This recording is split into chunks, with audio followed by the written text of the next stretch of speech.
Friends అందరికీ నమస్కారం. June 12, 2025 Gujarat రాష్ట్రంలోని అహ్మదాబాద్లో సర్దార్ వల్లభాయ్ పటేల్ అంతర్జాతీయ విమానాశ్రయం నుండి లండన్లోని గాట్విక్ విమానాశ్రయానికి బయలుదేరిన ఎయిర్ ఇండియా విమానం ఫ్లైట్ AI-171 టేకాఫ్ అయిన కొన్ని నిమిషాల్లోనే ప్రమాదానికి గురైంది.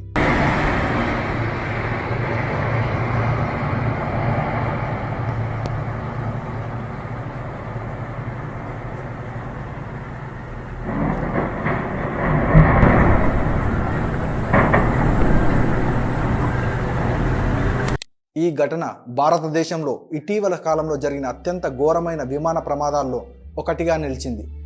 ఈ విమానం ఎయిర్ ఇండియాకు చెందిన బోయింగ్ 787-8 డ్రీమ్ లైనర్.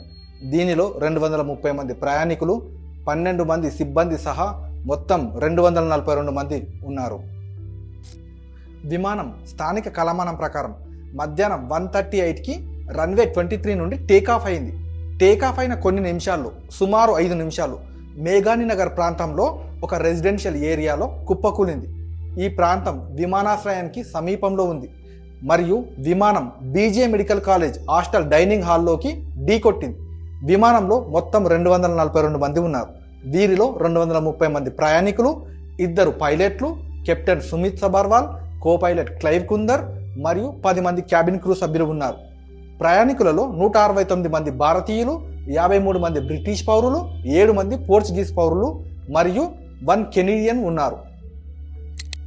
టేకాఫ్ అయిన వెంటనే pilot captain Sumit Sabharwal 8200 hours అనుభవం మరియు కో పైలట్ క్లైవ్ కుందర్ 1100 అవర్స్ అనుభవం ఎయిర్ ట్రాఫిక్ కంట్రోల్కు మే డే డిస్ట్రెస్ కాల్ చేశారు. దీని అర్థం విమానంలో తీవ్రమైన ఎమర్జెన్సీ ఉందని. ఆ తర్వాత ఎయిర్ ట్రాఫిక్ కంట్రోల్ ATCతో ఎలాంటి సంప్రదింపులు జరపలేదు. వీడియో ఫుటేజ్ ప్రకారం విమానం సరిగ్గా ఎగరలేక నీచంగా ఎగురుతూ నగరం పైనుంచి అకస్మాత్తుగా కిందికి జారిపోయింది. బీజే మెడికల్ కాలేజీలో 60 నుంచి 80 మంది విద్యార్థులు ఉన్న డైనింగ్ హాల్పై విమానం కూలడంతో విద్యార్థులు మంటల్లో చిక్కుకున్నారు. 242 మంది ప్రయాణికులలో 241 మంది మరణించారు. అలాగే కింద ఉన్న కనీసం 24 మంది మరణించారు. మొత్తం 265 మరణాలు నమోదయ్యాయి. మరణించిన వారిలో గుజరాత్ మాజీ ముఖ్యమంత్రి విజయ్ రూపానీ, 4 మెడికల్ విద్యార్థులు మరియు 2 మణిపూర్ క్యాబిన్ క్రూ సభ్యులు ఉన్నారు. ఒక కుటుంబం అఖిల్ నానాబావా, అతని భార్య హన్నా, 3 ఏళ్ల కుమార్తె సారా ఈ బాధితుల్లో ఉన్నారు. సీట్ నంబర్ 11Aలో ఒక వ్యక్తి విశ్వాస్ కుమార్ రమేష్ ఏకైక సర్వైవర్గా రెస్క్యూ అయ్యాడు. అతను ఆసుపత్రిలో చికిత్స పొందుతున్నాడు. విమానం టేకాఫ్ అయిన 30 సెకండ్లలో ఒక భారీ శబ్దం వినిపించిందని, అనంతరం విమానం కూలిపోయిందని విశ్వాస్ రమేష్ తెలిపారు.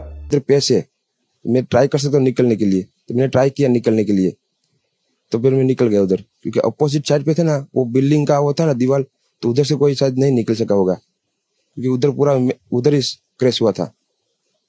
मैं जो जहाँ था वहाँ ही थोड़ा पेस था. फिर भी मेरे पता नहीं मैं कैसे बसा हूँ, क्योंकि मेरे नजर के सामने ही सब 2 एयर होस्टल वो अंकल आंटी सब उधर ही सब. ఈ ప్రమాదానికి కారణం ఇంకా స్పష్టంగా తెలియలేదు. నిపుణుల అభిప్రాయం ప్రకారం ఇంజన్ ఫెయిల్యూర్, ఫ్లాప్ సమస్య కారణం కావచ్చు.